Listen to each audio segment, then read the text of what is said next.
ጸሎት ስናደርግኛ መጀመሪያ እነዚህ የሚቆጠሩት ያው እንግዲህ ያው እጣቶች አሉ። ስለዚህ መጀመሪያ መውረዱን ነው የምንመሰክረው፣ ከሰማይ ወደ መሬት መውረዱን።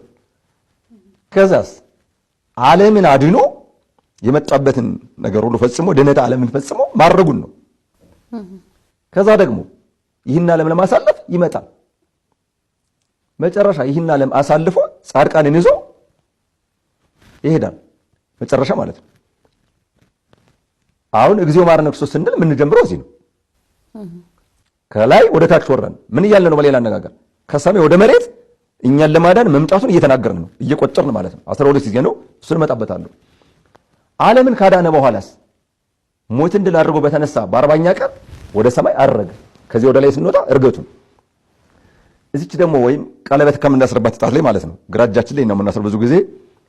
ከዛ ደግሞ በነቢያት እንደተነገረው እሱም ራሱ እንደተናገረው ዓለምን ለማሳለፍ ይመጣል።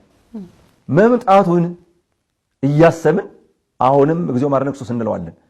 ከመጣ በኋላስ አጠቃላይ ይህን ዓለም አሳልፎ ጻድቃንን ይዞ መጨረሻ እሱ ወደሚያውቀው እኛ ወደማናውቀው እሱ ነው የሚያውቀው ወደ ላይኛው ዓለም ብቻ ወደ ላይ ነው፣ ወደ ታች አይደለም።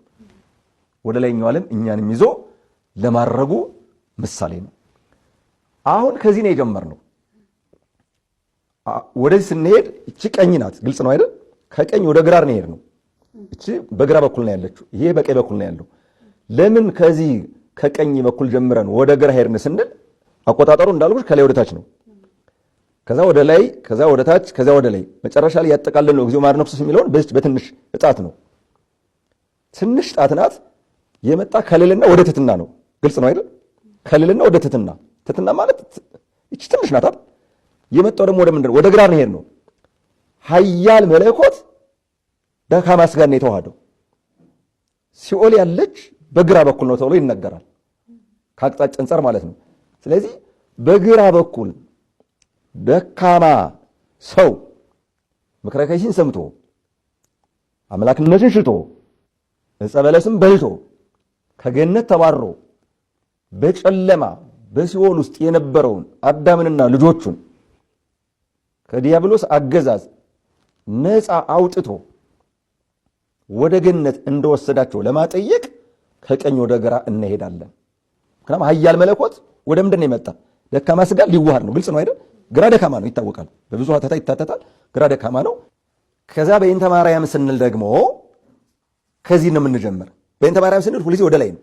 ለምን ከተባለ አሁን እዚህ ከግራ ነው የጀመርነው። ከዛ ወደ ላይ ወደ ላይ ወደ ላይ እያልን በዚች ነው የምንጨርሰው። በእንተ ማርያም ስንል ከታች ወደ ላይ ብቻ መሆኑ ምንድን ነው? እመቤታችን ተፈጥሮዋ ምድራዊት ናት፣ ክብሯ ግን ሰማያዊ ነው። ግልጽ ነው አይደል? ከዛ በዚህ ጀምረን በግራ በኩል ወዳለው በዚህ ነው የጨረስ። ይህን ደካማ ሥጋ ደካማ ሰው ወይም ድኩማን የሆኑትን የሰው ልጆች ሁሉ አድኖ በቀኝ በኩል ወደምትገኘው ወደ ገነት ወስዶ እንዳስገባቸው ለማጠየቅ በእንተ ማርያም ስንል በዚህ ጀምረን በዚህ እንጨርሳለን። ለምን 12 ጊዜ ከተባለ ብዙ ሀተት አለው።